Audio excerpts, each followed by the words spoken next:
রাত দুপুরে গোয়ালঘর সহ গবাদি পশু পুড়ে ভস্মীভূত, কোনো রকমে প্রাণে বাঁচলেন আরও কিছু গবাদি পশু। এলাকায় চাঞ্চল্য মন্তেশ্বরের।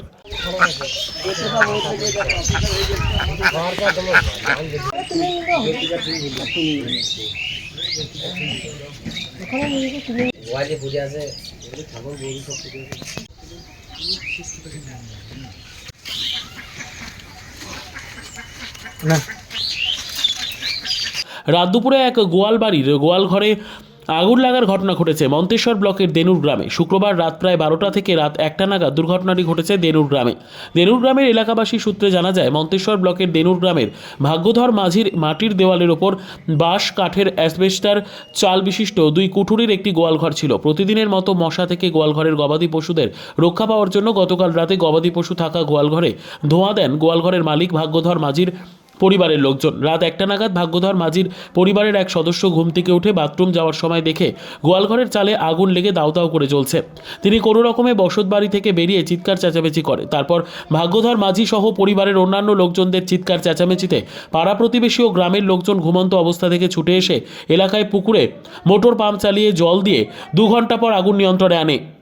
আগুন লেগে 2 কুঠুরি, গোয়ালঘরের গোটা চালসহ গোয়ালঘরে থাকা একটি গরুর গাভী, 2টি ভেড়া, একটি ছাগল, গোয়ালঘরে থাকা অন্যান্য জিনিসপত্র পুড়ে ভস্মীভূত হয়ে যায়। কোনো রকমে গোয়ালঘরে থাকা আরও কিছু গবাদি পশু অল্পের জন্য প্রাণে বেঁচে যায়। এই আগুনে গোয়ালঘরে থাকা আরও কিছু গবাদি পশুর কিছুটা অংশ পুড়ে গেছে বলে জানান বাড়ির মালিক ভাগ্যধর মাঝি। আমার গ্রামে ভাগ্যধর মাঝির গোয়ালে আগুন লেগে গেছে, দিয়ে হইচই চেঁচামেচি শুনে আমরা আসলাম। এসে সব হইচই করে সব লোক জড়ো করে জল তুলে কোনো রকমের আগুনটাকে নিয়ন্ত্রণে আনলাম। আপনারা এসে কি দেখলেন? আমরা এসে দেখলাম যে আগুন দাউ দাউ করে জ্বলছে। পাড়ার ছেলেরা সব এসে জল দিয়ে সব আগুন নেভাবার চেষ্টা করছে। তা আগুন নিয়ন্ত্রণে আনার পর দেখছি ভেড়া মরে গেছে, ছাগল মরে গেছে, গর্ভীন গরু মরে গেছে। কটা? একটা গরু মরেছে, 3টে ভেড়া মরেছে, 2টো ছাগল মরেছে। সবই গোয়ালের ভেতর ছিল? সবই গোয়ালের ভেতরে। বার করতে পারে নাই? বার করতে পারেনি। কি ঘটনা ঘটেছে? কালকে গভীর রাতে আমাদের এই গোয়ালে আগুন লেগে গিয়েছিল। আগুনটা কখন লেগেছিল? আগুনটা লেগেছিল গভীর রাত্রিরে। দেখে দেখলো কে? ওই বাড়ির লোকই বাইরে উঠে তখন দেখে ধোঁয়া উঠছে, দিয়ে? তখনও চেঁচামেচি করে পাড়ার লোককে ডাকে। পাড়ার লোক এসে পাম্প চালিয়ে, ও সামনে পুকুর ছিল, পুকুরের জল দিয়ে আগুনকে লিমুনো হয়। কতক্ষণ পর আগুন নিয়ন্ত্রণ আসে? আগুন তো প্রায় 8 ঘন্টা, পৌনে 1 ঘন্টা। 1 ঘন্টা। তা পুড়ে কিরম ক্ষতি হয়েছে?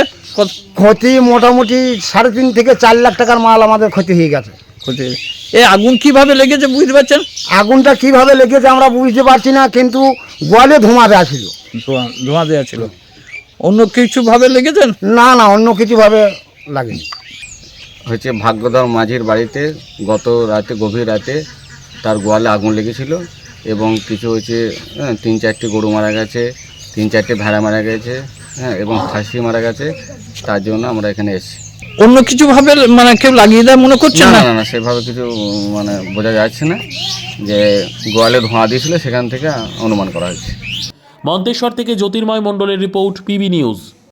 আন্দামান টাউনশিপ প্রজেক্ট ফ্ল্যাটের থেকেও সস্তায় এবার নিজের বাড়ি।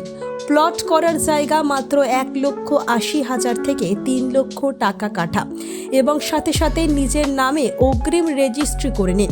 আরও বিশেষ আকর্ষণীয় থাকছে আপনাদের জন্য।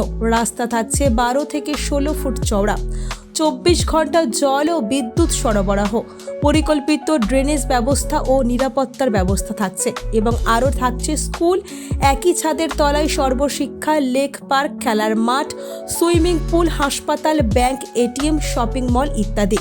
আরও অনেক সুযোগ সুবিধা পাচ্ছেন। ঠিকানা মনে রাখবেন, বর্ধমান রেলওয়ে স্টেশন থেকে কাটোয়ার রোড, দেওয়ানদিঘি থানা 500 মিটার, নবদ্বীপ রোড 200 মিটার। তবে আর দেরি কেন, আজই চলে আসুন। যোগাযোগ নম্বর 8918277795, এছাড়াও 7547903108।